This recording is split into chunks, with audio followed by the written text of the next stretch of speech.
My son-in-law thought I didn't know he was stealing money from me, considering me a helpless old man. But when he sneaked into my room once again to take a couple $100 from my wallet, he was speechless with shock, what he saw. He will never forget. Before we continue, please subscribe to the channel and write in the comments what time it is where you are now. My hand trembled as I counted the bills for the third time. 20, 40, 60. The numbers blurred together, but the result remained unchanged. $1,000 missing from my wallet. I sat on the edge of my bed, staring at the worn leather wallet that had belonged to my father.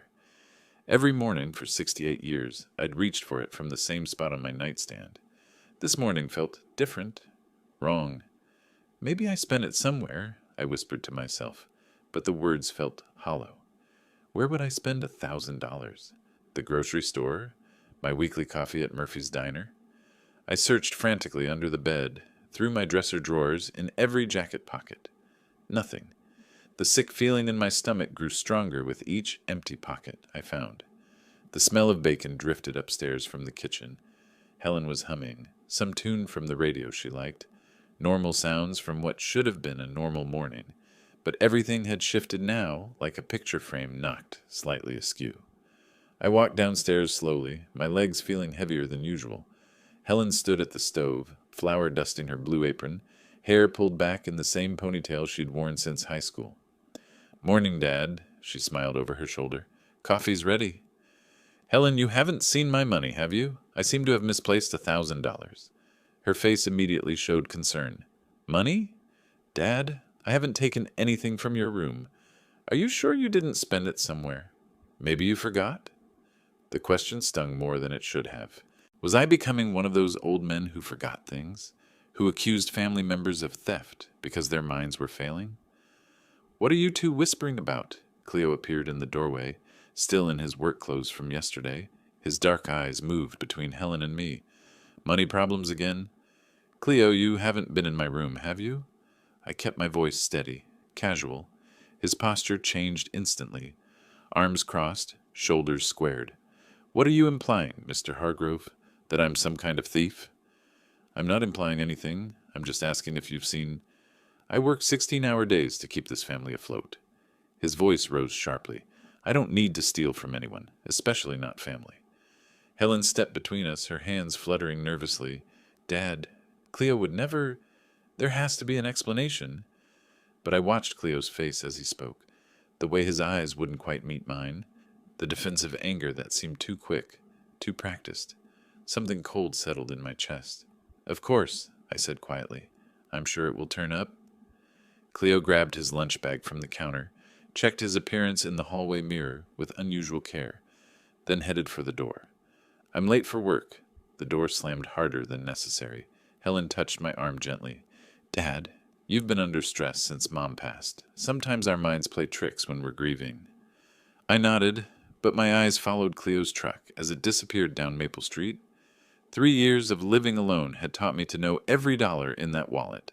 I wasn't losing my mind. I was being robbed. That evening found us gathered in the living room like any other family. Helen sat on the couch folding laundry, sorting Cleo's work shirts into neat piles.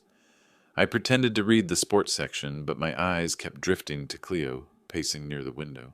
He couldn't sit still. Every few minutes he'd check his phone, run his hand through his hair, or adjust the blinds. The nervous energy radiating from him was almost palpable. "Honey," he said suddenly, turning to Helen with a smile that seemed too bright, "I have a surprise for you. Close your eyes." Helen's face lit up with genuine delight. "Cleo, what did you do?" "Just close your eyes and hold out your hand." I lowered my newspaper slightly, watching as Cleo produced a small velvet jewelry box from his jacket pocket. The kind of box that came from expensive stores downtown, not the discount places where we usually shopped. Helen gasped when she opened it. "Oh my goodness, it's beautiful! Where did you get money for this?" The gold chain caught the living room light, delicate but substantial. 18 karat, if I had to guess. Real gold, not the plated stuff. I'd worked enough years in Detroit's automotive industry to recognize quality when I saw it. "I picked up extra shifts at the warehouse," Cleo said, his chest puffing with pride. "Worked all weekend loading trucks. Double overtime pay." You didn't tell me you were working weekends? Helen's voice held wonder, not suspicion. Wanted it to be a surprise. When you want to provide for your family, you find ways to make it happen? I folded my paper carefully. They pay pretty well for weekend work these days. Cleo's smile tightened almost imperceptibly. Time and a half on Saturday, double time on Sunday, plus hazard pay for handling chemical shipments. Which warehouse was this? I kept my tone conversational, mildly interested. The one off 8 Mile. New contract with Ford. He was already helping Helen fasten the chain around her neck. Dangerous work, but worth it to see my wife smile. Helen threw her arms around him, tears of happiness in her eyes. It's the most beautiful thing anyone's ever given me. I watched them embrace, calculating quickly in my head. $800 minimum for a chain like that, maybe more. Funny how the numbers worked out. $1,000 missing, $800 spent on jewelry. The math was starting to make uncomfortable sense. You're spoiling her, I said, forcing a smile. She deserves to be spoiled, Cleo replied, but his eyes met mine with something that might have been challenge. A man should take care of his family, whatever it takes. The receipt crinkled in his back pocket as he sat down. I caught a glimpse of the store logo, Silverman's Fine Jewelry on Woodward Avenue. Expensive taste for a truck driver picking up weekend warehouse shifts. Well, I said, standing and stretching, think I'll turn in early tonight. Long day tomorrow. Dad, are you feeling all right? Helen looked up from admiring her reflection in the chain. Just tired, sweetheart. Good night. But I didn't go to sleep. I sat on the edge of my bed, wallet in my hands, listening to their happy conversation drifting up from downstairs. Helen's laughter mixed with Cleo's deeper voice, painting a picture of domestic bliss. The connection was becoming impossible to ignore. Missing money, expensive gift, lies about weekend work that I could easily verify with one phone call to the warehouse district. I'd been an engineer for 43 years. I knew how to solve problems by following the evidence, even when the solution was one I didn't want to find.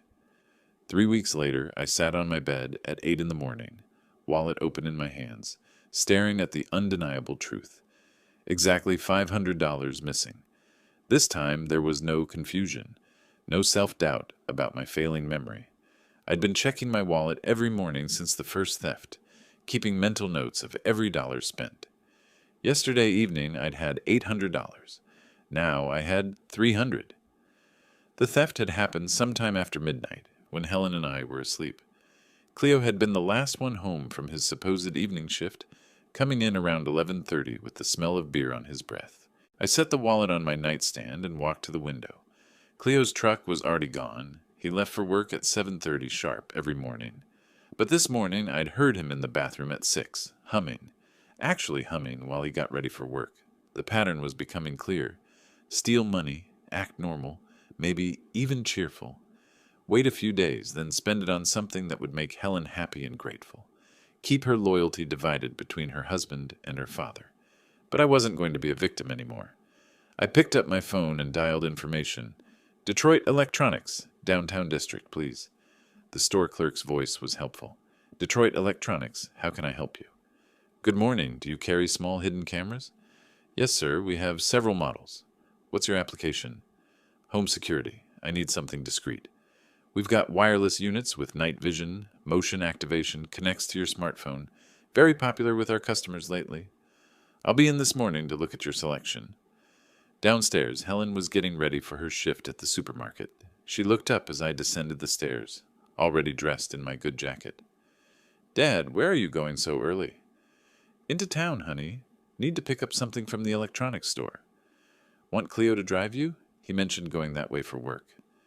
The irony wasn't lost on me. No thanks. I prefer to drive myself. Helen kissed my cheek. Be careful on those downtown streets. They're doing construction on Woodward. I patted her shoulder, hating that I couldn't tell her what was really happening. Not yet. Not until I had proof she couldn't deny or explain away. In my car, I checked the rearview mirror before backing out of the driveway. My reflection looked different than it had in months. Determined. The confused, grieving widower was gone. The engineer was back, ready to solve a problem with methodical precision. The missing money wasn't random. The amounts, the timing, the defensive reactions. Everything pointed to a calculated plan. Someone thought they were stealing from a forgetful old man who wouldn't notice or wouldn't fight back. They were about to learn how wrong they were.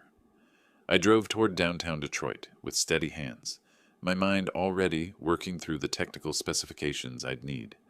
Night vision capability, motion activation, smartphone connectivity, maybe audio recording too if Michigan law allowed it. Evidence first, confrontation second, justice third. The game had changed, but Cleo didn't know it yet.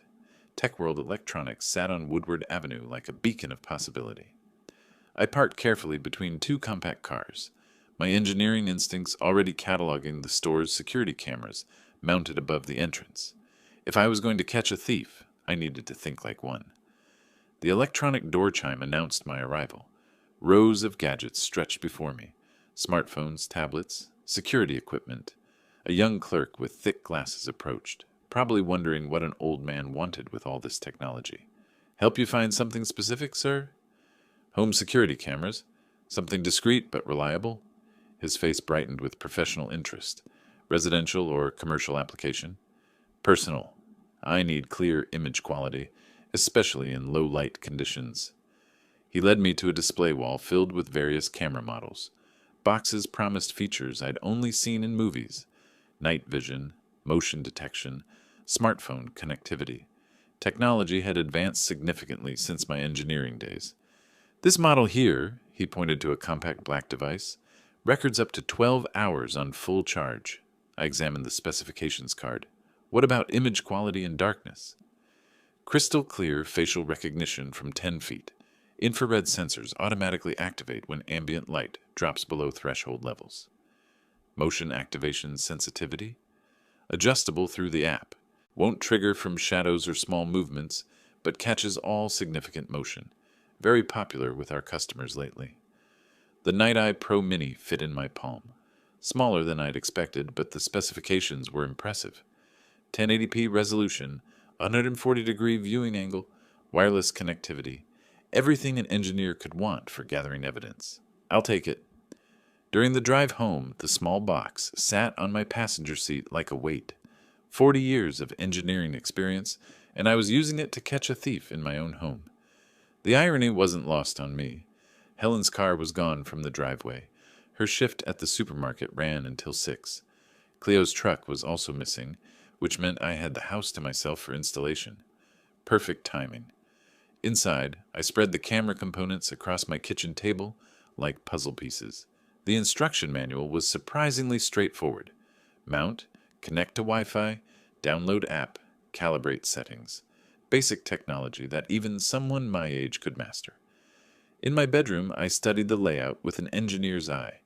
The nightstand sat directly across from my dresser, which held several framed family photos. Behind the largest frame, an 8x10 picture of Helen's wedding would provide the perfect hiding spot. Positioning the camera required precision. Too high, and it would miss the nightstand. Too low, and furniture would block the view. I adjusted the angle 3 times before achieving optimal coverage of both the wallet's location and the water glass I always kept beside my bed. The smartphone app connected immediately. Secure View displayed a clear black and white image of my bedroom, complete with timestamp and battery indicator. I tested the night vision by closing the curtains. The infrared sensors activated automatically, revealing every detail in ghostly clarity. Motion sensitivity required careful calibration. Too sensitive would trigger false alarms from shadows or settling house sounds. Too conservative might miss subtle movements. I set it to medium sensitivity and tested by walking past the nightstand. The camera captured my movement perfectly, sending an instant alert to my phone. Now for the bait. I counted exactly $300 from my remaining cash, arranging the bills so they were clearly visible when the wallet lay open. Not enough to seem careless, but sufficient to tempt someone who thought they'd gotten away with previous thefts. The water glass went in its usual spot, a habit from my late wife's time, when she insisted I keep hydrated through the night. Now it would serve as additional evidence if my suspicions proved correct. Everything was ready. Camera hidden, bait positioned, app configured. I turned off the bedroom light and paused in the doorway, knowing that tomorrow morning would change everything. In the darkness, the camera's tiny red recording light blinked once, then disappeared into surveillance mode. 7 o'clock arrived with the precision of a factory whistle. My eyes opened immediately, trained by decades of early rising for shift work, but today felt different. Today I wasn't checking my wallet with confusion or doubt. Today I was collecting evidence. The wallet lay exactly where I'd positioned it, but the bills were gone. All $300 vanished without trace. No surprise this time, just grim satisfaction that my trap had worked exactly as planned. I reached for my smartphone with hands that trembled slightly, not from age or uncertainty, but from anticipation. The Secure View app showed one motion-triggered recording, time-stamped at 2:47 a.m., household sleeping time, perfect conditions for theft. My finger hovered over the play button. Once I watched this video, there would be no more doubts, no more benefit of doubt, just cold, documented truth. The infrared footage began with an empty bedroom. Then the door opened slowly, carefully. A figure moved with practiced stealth toward my nightstand. The camera's facial recognition was crystal clear. Cleo's features showed in perfect detail as he approached my sleeping area. He moved like someone who'd done this before. No hesitation, no fumbling around. Straight to the wallet, fingers deftly removing the bills. Quick count to verify the amount. Professional efficiency that spoke of experience. But then something happened that made my blood run cold. After pocketing my money, Cleo picked up my water glass, the one I drank from every morning, and deliberately spit into it. Not accidentally, not carelessly. A calculated act of disrespect and contempt. "How long has this been going on?" I whispered to my phone screen. "How many times have I drunk his spit?" I replayed the most offensive moments twice more. The theft itself was methodical, practiced. But that spit, that was personal. That was a man who not only stole from his benefactor, but actively despised him. My fingers shook as I saved the video to both phone storage and cloud backup. Evidence this clear was too valuable to risk losing to technical failure. The house remained quiet downstairs. Helen getting ready for work, probably humming again while she made coffee. Cleo pretending to sleep off his night shift, playing the tired husband who worked so hard to provide for his family. I needed advice, someone objective who could help me process what I'd discovered. Jim Patterson answered on the second ring. We'd worked together for 20 years before retirement, shared enough coffee breaks and engineering problems to build trust. "Jim, sorry to call so early. I need advice about something serious." "What's wrong, buddy? You sound upset." "I just caught my son-in-law stealing from me, on camera." Silence stretched across the phone line. Finally, "Are you absolutely certain? Video evidence? Clear as daylight. Shows his face. Shows him taking my money. Shows him—" I paused, still processing the spit. "Shows him doing things that prove this wasn't his first time." "What are you going to do?" "I don't know yet. Helen doesn't suspect anything. This will destroy her world." "Evidence is evidence, Lester. You can't ignore theft just to preserve feelings." "I know. But she loves him. Has no idea what kind of man she married. Maybe it's time she learned." After hanging up, I sat on my bed edge, staring at the frozen video frame showing Cleo's face clearly illuminated by infrared light. The camera had captured everything perfectly. Timing, actions, identity. Irrefutable proof of systematic theft. Now I had evidence. But what exactly was I going to do with it? Through the thin walls, I could hear Helen moving around the master bedroom, getting dressed for another day of innocent ignorance. Soon she'd kiss my forehead goodbye and head off to work, completely unaware that her husband was a thief, and worse. The living room felt different this morning. Same furniture, same photographs, same morning light filtering through lace curtains my wife had hung 15 years ago. But the atmosphere had changed completely. I settled into my recliner with coffee that tasted bitter despite the cream. On the side table, a leather-bound photo album caught my attention. Pictures from December, when Helen and Cleo first moved in. Everyone smiling. Everyone hopeful. The contrast with this morning's reality hit like a physical blow. Opening the album brought back memories I'd tried to preserve. December 20th, their arrival day. Boxes stacked in the driveway. Helen crying with relief. Cleo shaking my hand with genuine gratitude. Dad, we're so grateful, Helen had said, hugging me tight enough to crack ribs. Without you, I honestly don't know what we'd have done. Cleo had stood behind her, humble and appreciative. Lester, I promise we'll get back on our feet quickly. Just need a few months to find steady work. I'll help with repairs around the house, he'd added. Earn our keep while we're here. Take your time, I'd told them both. Family helps family. That's what your mother would have wanted. Those first weeks had been wonderful. Cleo actually did help. Fixed the leaky kitchen faucet I'd been ignoring. Cleaned gutters before the heavy January snow. Even helped me organize tools in the garage. We'd shared evening beers and talked about his plans to find better employment. Helen glowed with happiness. Having family close again, seeing her father and husband getting along, building what she hoped would be a permanent arrangement. She'd started planning holiday decorations for next Christmas, talking about traditions we could establish. But when had gratitude transformed into entitlement? When had Cleo's respectful Mr. Hargrove become the dismissive Lester, accompanied by eye rolls? When had helpful suggestions become bitter criticisms about my age, my habits, my supposed interference in their marriage? The change had been gradual enough that I'd explained it away. Financial stress making him irritable, job hunting frustration affecting his mood, normal adjustment period for 3 adults sharing space. I'd made excuses for increasingly disrespectful behavior, his complaints about my television being too loud, his suggestions that I eat dinner in the kitchen while they use the dining room, his pointed comments about old people who couldn't manage their own money. Looking back now, those comments about money management felt particularly insulting. He'd been stealing from me while criticizing my supposed financial incompetence. The photo album showed Christmas morning, Cleo opening the expensive tool set I'd bought him, Helen delighted with her new winter coat. All of us gathered around the tree like a real family. 3 weeks later, he'd committed his first theft. How long had he been planning it? Had he scoped out my bedroom during those helpful visits? Noted my habits, my routines, the location of my wallet? Love you, Dad. Helen's voice startled me from my memories. She stood in the doorway, dressed for work, purse slung over her shoulder. She bent to kiss my forehead. The same gesture every morning since moving in. Love you too, sweetheart. You seem quiet today. Everything okay? The weight of video evidence felt heavy in my pocket. How could I tell her that her husband was a thief? That the man she trusted completely had been systematically robbing her father while she slept beside him? Just thinking about things. Go on, don't be late for work. She headed toward the door, then paused. Dad? I know having us here has been an adjustment, but I'm really grateful.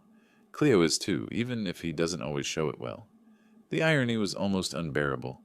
After her car disappeared down Maple Street, I closed the photo album and returned it to the side table. Those December memories felt like artifacts from someone else's life. A more naive version of myself who'd believed in the goodness of family, who'd trusted without verification. The camera evidence demanded action, but what kind? Confrontation would shatter Helen's world. Calling police would destroy the family permanently.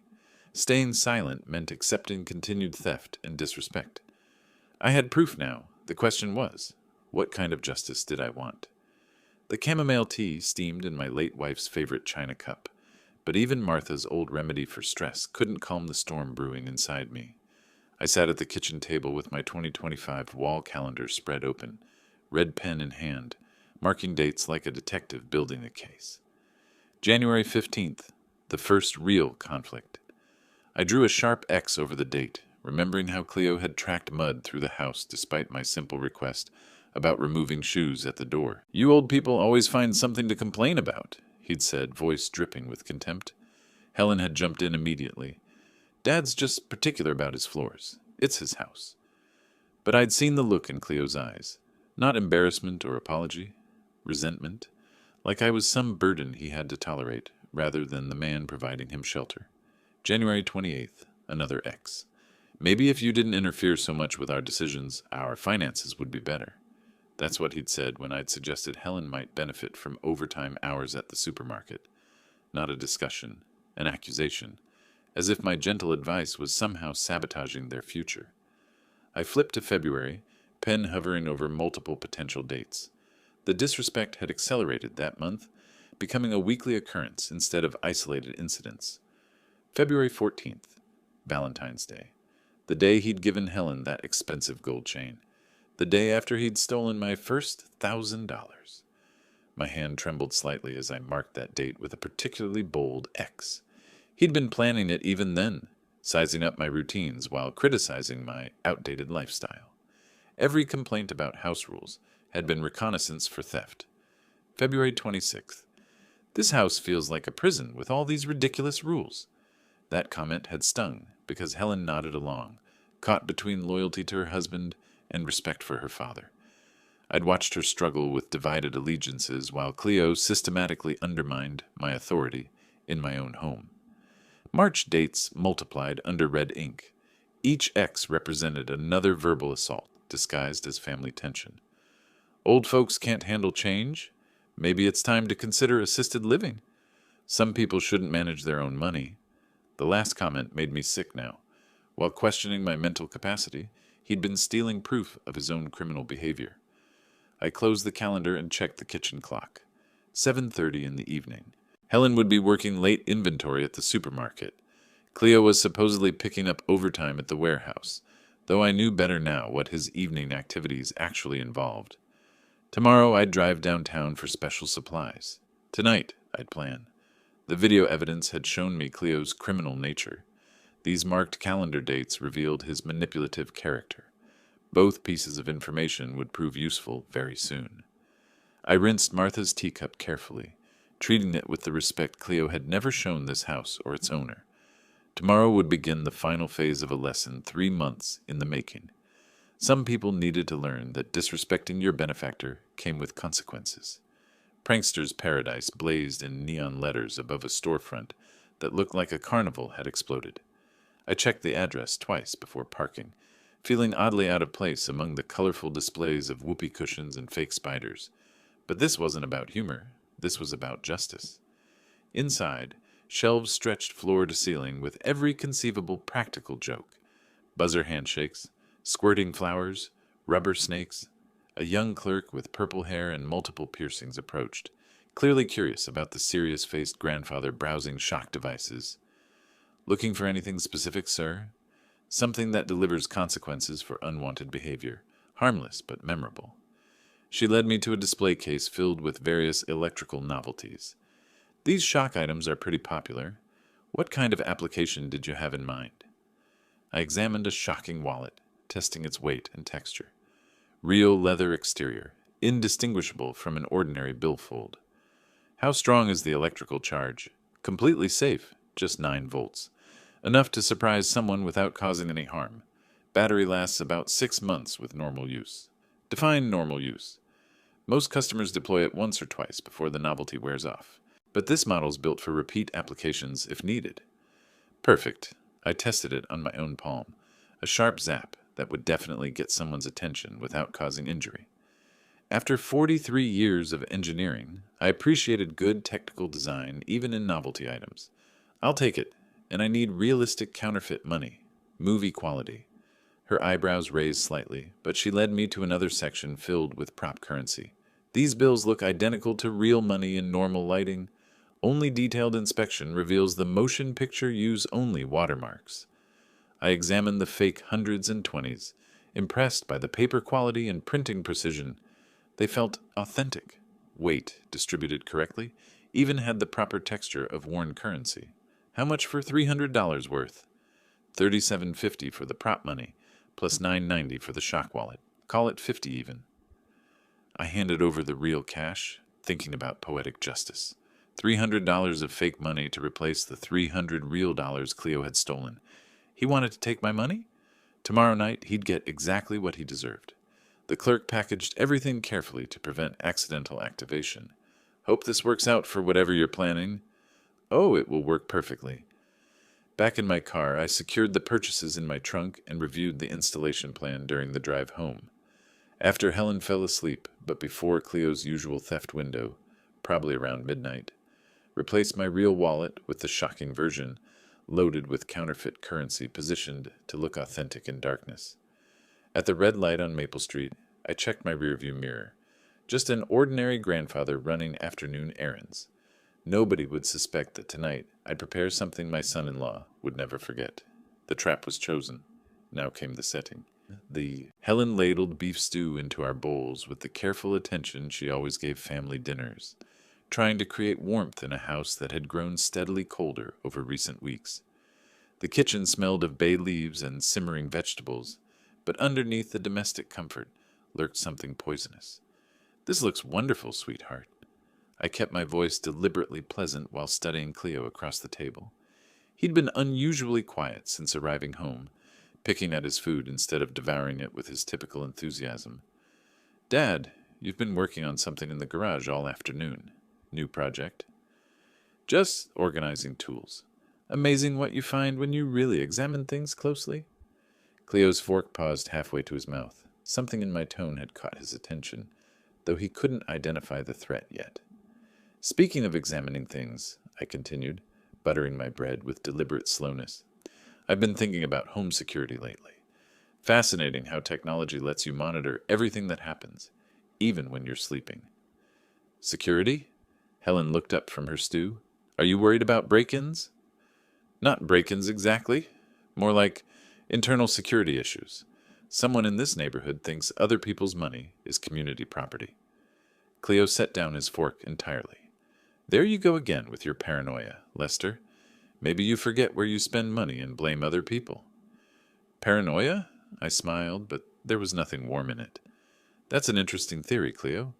Tell me, how much did that warehouse overtime pay you last weekend?" His jaw tightened. "Why does that matter?"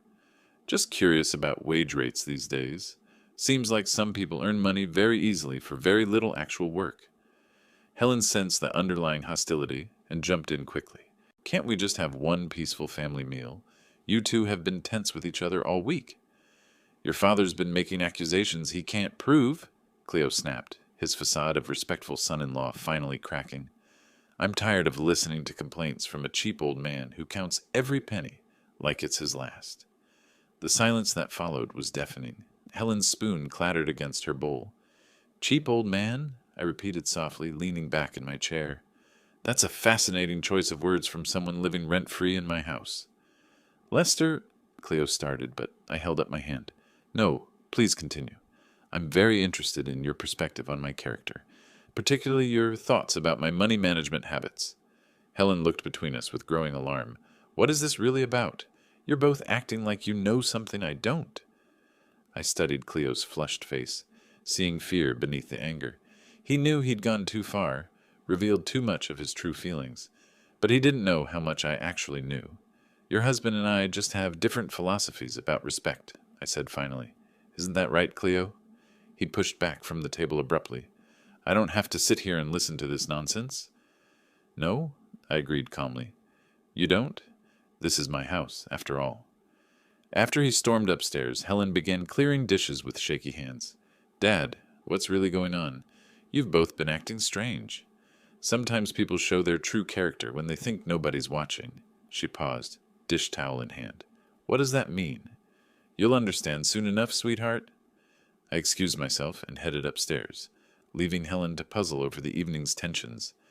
In my bedroom, I retrieved the shock wallet and counterfeit money from their hiding place behind my dresser. In a few hours, when the house settled into sleep, I'd set the final trap. Tomorrow morning would bring the confrontation months in the making. Tonight, justice prepared to spring. The red digits on my bedside clock glowed 1:57 a.m.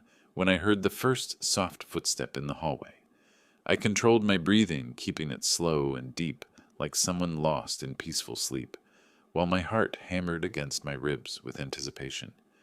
3 months of theft and humiliation were about to meet their consequences. The shock wallet sat innocuously on my nightstand, loaded with movie prop hundreds that looked genuine in dim light. Every detail had been planned with an engineer's precision, bait positioned exactly where Cleo expected it, battery charged to optimal voltage, fake money aged to feel authentic. Another footstep, closer now. My bedroom door opened with the barest whisper of hinges. Cleo had practiced this routine enough to avoid every creaking floorboard, every loose carpet edge. He moved like a professional burglar in his own family's home. I kept my eyes closed, but tracked his approach through subtle changes in air movement, and the soft sounds of careful placement. 3 steps toward the dresser. Pause to verify my apparent unconsciousness. 2 more steps to the nightstand. The moment of truth arrived with electrical precision. Ah! What the... Cleo's agonized shout shattered the night silence as 9 volts of justice shot through his nervous system. The fake money scattered across the floor as he stumbled backward, clutching his shocked hand against his chest. I opened my eyes and reached for the bedside lamp, flooding the room with warm yellow light. "Oh my, what woke me up?" I asked with perfectly feigned confusion. "Cleo, what are you doing in my bedroom at 2 in the morning?" He stood frozen beside my bed, movie prop bills scattered around his feet like evidence in a courtroom. His right hand still trembled from the electrical shock, fingers opening and closing reflexively. I was just getting some water from the kitchen," he stammered, but his eyes couldn't meet mine. "Water?" I sat up slowly, making a show of adjusting my pajamas. "From my wallet? And how did those fake bills end up all over my floor?" "Fake bills? I don't understand what you're talking about." "The same way you didn't understand the previous times you stole from me?" I reached for my smartphone on the nightstand, thumb hovering over the saved video file. "The same way you didn't understand when you spit in my drinking water." His face went completely white. "You're crazy. I never took anything from you." "Really?" I held up the phone, screen angled so he could see the paused video footage. "Should we review the security footage together?